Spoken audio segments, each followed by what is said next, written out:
अब आप राजनीति में आ रहे हैं जी। तो आपकी पर्सनल ज़िंदगी और राजनीतिक ज़िंदगी में कैसे बैलेंस करेंगे आप? एक राजनीतिक व्यक्ति की शायद कोई पर्सनल लाइफ नहीं होती है। राजनीति में भाई साहब नींद उड़ जाती है। देखिए, नींद तो उनकी उड़ती है जो लोग सही राह पे नहीं है। आरएलडी पार्टी ही किसानों की पार्टी रही है, लेकिन मुझे लगता है कि युवाओं का रोल बहुत अहम है इस देश में। आपको सड़कों पे आना पड़ेगा। एनर्जी नहीं होगी तो फिर फायदा क्या है युवा होने का। मेरे साथ जितने भी मेरे साथी हैं यहाँ पे, वो सिर्फ मेरे स्वभाव की वजह से हैं। मैं साउथ अफ्रीका गया था, वहाँ आई रिप्रेजेंटेड ब्रिक्स CCI।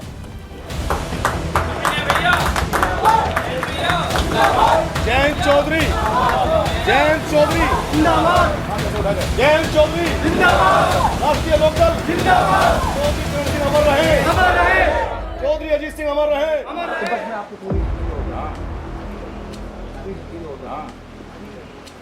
आज ही हमारी एक नए शख्स से मुलाकात हो रही है जो राजनीति में कूदना शुरू कर रहे हैं, आरएलडी में शामिल होने वाले हैं। क्यों कूद रहे हैं, क्यों राजनीति में आना पड़ रहा है, क्या राजनेता काम कम कर रहे हैं? आज उनसे बात करेंगे और जानेंगे कि वो कैसे राजनीति करते हैं। स्वागत है सर विजय जी। हेलो जी, कैसे हैं आप? कैसे? All good, all good. तैयारी पूरी हो चुकी है आप हाँ जी, लोगों हाँ की? जी, बिल्कुल बिल्कुल। काफिला निकलने के लिए तैयार है। तो सारे सहयोगी आपके साथ? हाँ हाँ, सब मेरे साथी हैं। तो ये राजनीति में कदम रखने की क्या जरूरत पड़ गई? इससे पहले कभी करियर था आपका राजनीति में? देखिए, राजनीति में कोई करियर ऐसा सोच के ज्वाइन मैंने नहीं करा कभी, लेकिन मुझे लगता है कि युवाओं का रोल बहुत अहम है इस देश में। अच्छा।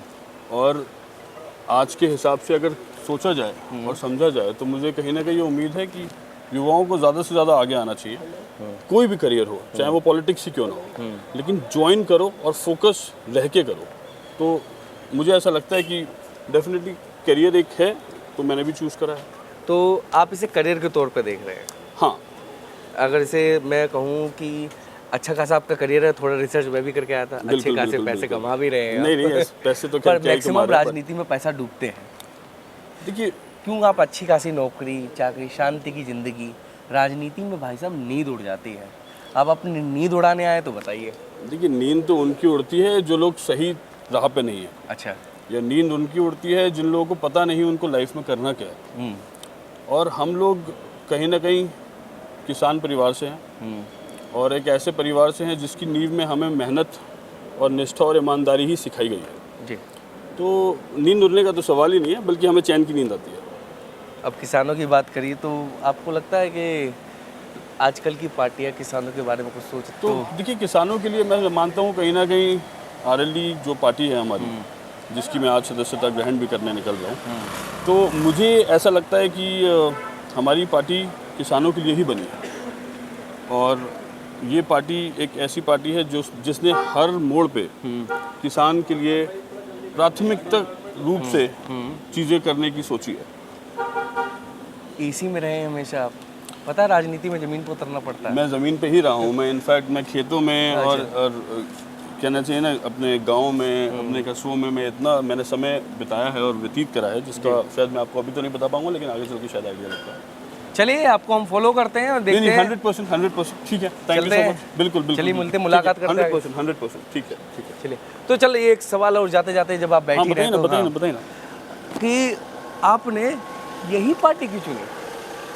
क्योंकि चाहते अच्छी खासी भाजपा सत्ता में बहुत मजबूती से, और आप चाहें तो उसको चॉइस कर सकते हैं। और भी पार्टियां थी, भाजपा का की पार्टी छोटी है, इसमें कोई दोष नहीं है, पर आपने ये पार्टी क्यों चुनी?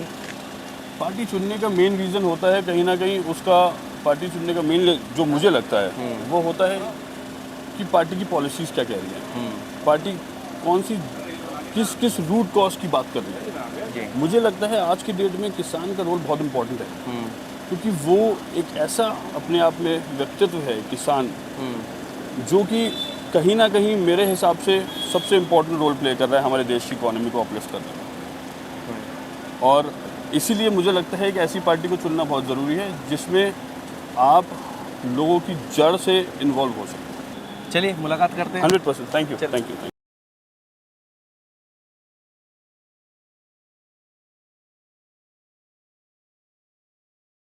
राजनीति की बात तो होती रहेगी, पहले मैं जान लूं कि राजनीति कूदने से पहले आपका इतिहास क्या कहता है? मतलब इतिहास क्या है आपका, कहाँ बॉर्न हुए हैं आप? देखिए, वैसे मैं आपको बताता हूँ, किसान परिवार से रहा हूँ जी। मुरादाबाद ज़िले में मेरा जन्म स्थल रहा है। अपनी स्टार्टिंग की स्कूलिंग, ग्रेजुएशन सब कुछ ज़िला मुरादाबाद से ही करा हुआ है। उसके बाद दिल्ली रहना स्टार्ट हुआ। दिल्ली विश्वविद्यालय नॉर्थ कैंपस से मैंने फैकल्टी ऑफ लॉ में मैंने अभी हाल ही में मैं ब्रिक्स CCI का गवर्निंग मेंबर भी हूँ। तो मैं साउथ अफ्रीका गया था, वहाँ I represented BRICS CCI and तो वो एक अच्छा इवेंट था मेरे लिए, जहाँ पे मैंने काफ़ी इंटरनेशनल समुदाय के लोगों को से बातचीत करी, वार्तालाप करा, एक स्टेज को प्रेजेंट करा। RLD पार्टी में ऐसी कौन सी कोई दो खूबियाँ बताए जो दूसरी पार्टी में नज़र नहीं आती आपको? RLD में एक सबसे अच्छी खूबी ये है कि हमारे जो सुप्रीम लीडर हैं वो एक यंगस्टर हैं और उन्होंने आज के समय में उनको मैं मानता हूँ उनकी बहुत अच्छी एक यूथ फॉलोइंग है। मेरा जो मन है काफ़ी हद तक वो युवा और उनके जॉब अपॉर्चुनिटीज़, मेरा जो मन है वो फार्मर्स को easy access to the right vendors, तो युवा और फार्मर्स को लेके मेरा मेन एजेंडा रहेगा। आने वाले समय में भी मैं उम्मीद करूंगा और चाहूँगा कि मैं ज़्यादा से ज़्यादा अपने किसान परिवारों से, भाइयों से मिलूं, साथियों से मिलूं। अब वो समय है कि सिर्फ सोच के नहीं होगा, आपको सड़कों पे आना पड़ेगा, आपको अपने ऑफिसेज में जाना पड़ेगा, आपको संस्थाओं के दरवाज़ों को नॉक करना पड़ेगा, आपको हर वो छोटी बड़ी चीज़ करनी पड़ेगी जिसके लिए शायद कहीं ना कहीं मैं मानता हूँ कि आवश्यकता है, तो हो जाएगा। चलिए आप आइए।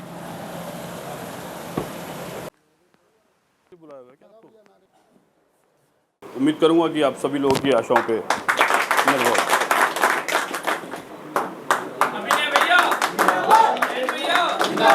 जयंत चौधरी, जयंत चौधरी जिंदाबाद। हाथ ऐसे उठा के जयंत चौधरी जिंदाबाद। राष्ट्रीय लोकदल जिंदाबाद। चौधरी चरण सिंह अमर रहे, अमर रहे। चौधरी अजीत सिंह अमर रहे, अमर रहे। बस अब तो बैठ जाता हूँ।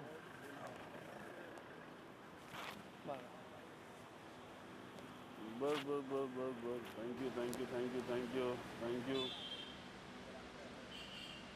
फूलों से स्वागत हो रहा है। अभी तो सिर्फ किसी पार्टी में शामिल हुए हैं। देखिए ये युवाओं का, साथियों का साथ की बात होती है, और एनर्जी नहीं होगी तो फिर फायदा क्या है युवा होने का।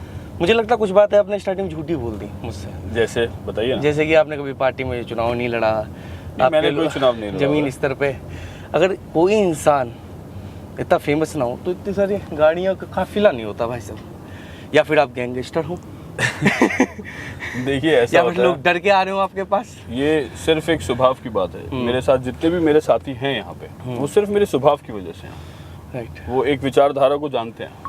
हम सभी लोग एक तरीके की सोच के साथ आगे बढ़ना चाहते हैं, और कोई भी एक व्यक्ति हमारे एक अपने समूह से अगर आगे बढ़ रहा है तो क्यों नहीं एक दूसरे का साथ देने के लिए खड़े होंगे सब। किस सोच के साथ राजनीति में कूदे? क्या पावर चाहिए आपको, पैसा चाहिए आपको, फेम चाहिए आपको? किस लालच में? कौन सा लालच है जो आपको खींचा है? मुझे अगर आपको मैं सही मायने में बताऊं तो मुझे लोगों के साथ रहने में बड़ा अच्छा लगता है। एक ये ऐसी बेसिक धारणा है मेरी जो मुझे फील आता है कि जब मैं लोगों के साथ होता हूँ, उनके सुख दुख को देख रहा होता हूँ, समझ रहा होता हूँ, तो कहीं ना कहीं वो एक ऐसी फीलिंग है मेरे अंदर जो मुझे लगता है कि शायद इस तरीके के ऑर्गेनाइजेशन को, इस तरीके के फील्ड को मुझे चूज़ करना चाहिए जिससे मैं लोगों के साथ रह सकूं, उनके दुख दर्द को, उनके खुशी के पल को मैं अपने साथ शेयर कर सकूं। ये आपकी पहली मीटिंग थी यहाँ पे? हाँ, ये मेरा पहली मीटिंग थी। जैसे अब आप राजनीति में आ रहे हैं जी, तो आपकी पर्सनल ज़िंदगी और राजनीतिक ज़िंदगी में कैसे बैलेंस करेंगे आप? देखिए बैलेंस, और क्या क्या मुश्किलें होंगी आपके लिए? देखिए मुश्किलें तो डेफिनेटली मैं ये नहीं कहता हूँ कि नहीं होती होंगी। रियलिस्टिकली अगर कहूँ तो मुझे लगता है ऐसा कि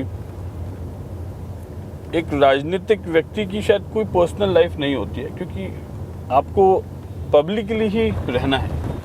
तो पब्लिक और पॉलिटिकल लाइफ को मुझे बैलेंस करने की ज़रूरत नहीं पड़ेगी, क्योंकि मेरा नॉर्मल स्वभाव ही ऐसा है। जिसे मैं कहता हूँ I am an open book. तो ओपन बुक से मतलब कहने का यही है कि मुझे पता है कि मुझे किस तरीके से रहना है, किस तरीके से जीना है, और जो आपका व्यवसाय है वो तो आप कर ही रहे होते हो। तो वो चीज़ ऐसी है कि वो हिंड्रेंस का कोई प्रॉब्लम होगी ही नहीं। तो ऐसा कोई मेरे लिए खास इसमें चुनौतीपूर्ण वाली बात नहीं है। देखिए आपने एक सवाल पूछा था कि RLD ही क्यों।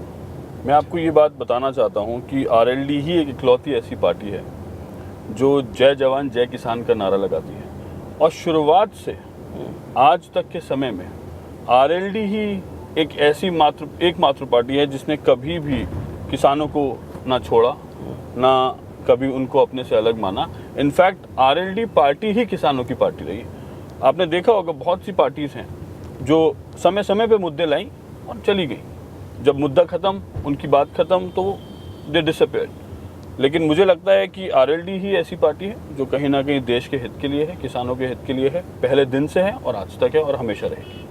चलिए, बहुत बहुत धन्यवाद सर, आपने बहुत समय निकाला। थैंक यू सो मच, आप आए और आपसे बातें हुई। It was really a healthy discussion with you. देखते हैं जब कुछ वक्त बाद आपसे मुलाकात करेंगे तो आप 110%। और राजनीतिक तरह झूठे होते हैं या नहीं फिर नहीं अपने नहीं, ही कोई ऐसी बात नहीं। नेक इरादे पर चलते आप देखिएगा। I hope I be to the point as per your expectations. Okay, thank you, bye bye. Thank you, bye bye.